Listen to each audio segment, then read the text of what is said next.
পৰ্বতঝৰাৰ বগৰীবাৰীত ঐতিহাসিক মা মহামায়া মন্দিৰত 400 বছৰ পুৰণা ৰজাঘৰৰ ৰীতি নীতিৰে 7 বিশ্বমা মেলাৰ বিশাল আয়োজন।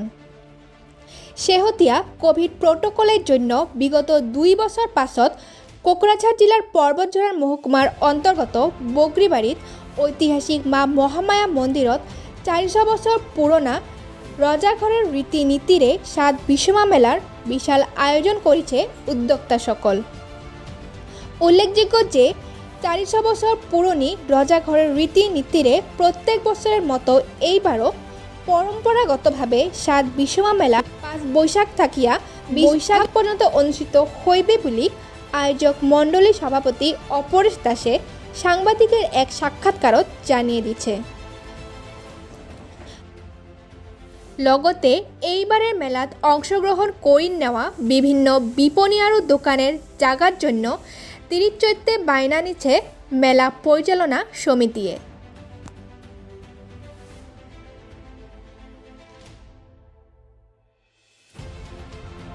এইবারের মেলা পরিচালনা সমিতির জন্য অপরেশ দাসক সভাপতি, জহরল ব্রহ্মক সম্পাদক, করুণা অধিকারী সহ সম্পাদক, সাত্তে শ্যামল চন্দ্রপালক উপসভাপতি হিসাবে নিয়া 15 জনীয়া এক শক্তিশালী কমিটি গঠন করে।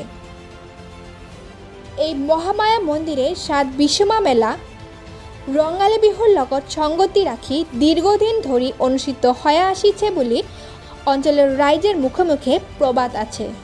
বিগত 2 বছর কোভিড পরিস্থিতির জন্য মেলা অনুষ্ঠিত নহোৱাত এইবাৰেৰ মেলাত যথেষ্ট সংখ্যক ভক্ত সমাগম হবে বলে স্থানীয় ৰাইজে আশা ব্যক্ত কৰেছে। নমস্কাৰ, মই প্ৰথমতে আপোনালোকৰ সকলোলৈ, আপোনালোকৰ চেনেলৰ সকলোলৈ মই আমাৰ পৰম্পৰাগত চলি অহা 7 বিশ্বমা মেলা তথা ৰঙালী বিহুৰ আমি শুভেচ্ছা জনাইছোঁ। আমাৰ এই মহামায়া মন্দিৰ ঐতিহাসিক আমাৰ মহামায়া মন্দিৰ, এইটো আমাৰ নামনি অসমৰ প্ৰসিদ্ধ মন্দিৰ। নামনি অসম বুলি নহয়, এইটো সমগ্ৰ ভাৰতবৰ্ষৰ পৰাই আমাৰ ইয়াত ভক্তৰ সমাগম হয়।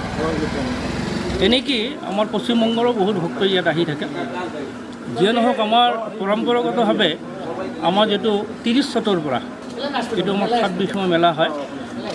আৰু একচুৱেলি 30 চ'তৰ পৰা যিটো 7 বিশ্বমা মেলা, 30 চ'তত আমাৰ মাংগলিক অনুষ্ঠান, 7 বিশ্বমা যিটো মাংগলিক অনুষ্ঠান, এইটো আমি পৰম্পৰাগতভাৱে ইয়াত আমি উদযাপন কৰোঁ। তাৰপিছত 30 চ'তৰ পৰা আমি মেলা উপলক্ষে আমি দোকানীক আমি ঠাই দিওঁ। আৰু আমাৰ 19 এপ্ৰিলৰ পৰা, তাৰমানে 5 বহাগৰ পৰা 4 মে 20 বহাগলৈ আমাৰ মেলা হয়। ইয়াত বহুত ভক্ত সমাগম হয়। কিন্তু বিগত 2 বছৰ দেশৰ যিটো সাম্প্ৰতিক পৰিস্থিতিত আমাৰ লকডাউনৰ সময়ছোৱাত আমাৰ 2 বছৰ ইমান ভক্তৰ সমাগম হোৱা নাছিল। মই আপোনালোকৰ চেনেলৰ জৰিয়তে মোৰ পৰিচয়টো মই দাঙি ধৰিছোঁ। মোৰ নাম অপৰেশ দাস।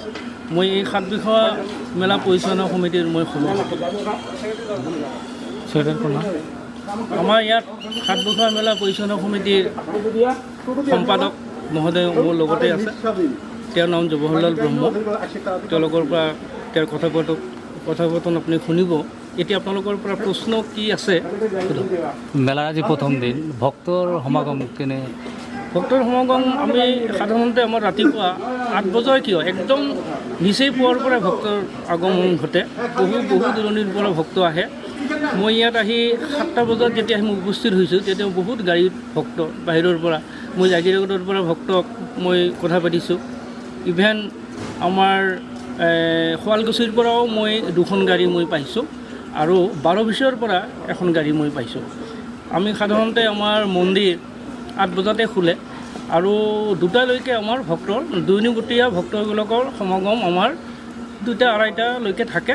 তাৰপিছত লাহে লাহে আমাৰ ভক্তবিলাক গুচি যায়। আৰু মেলাখন আমাৰ আজি 19 এপ্ৰিলৰ পৰা আজি মেলা, তাৰমানে 5 বহাগৰ পৰা 20 বহাগলৈকে।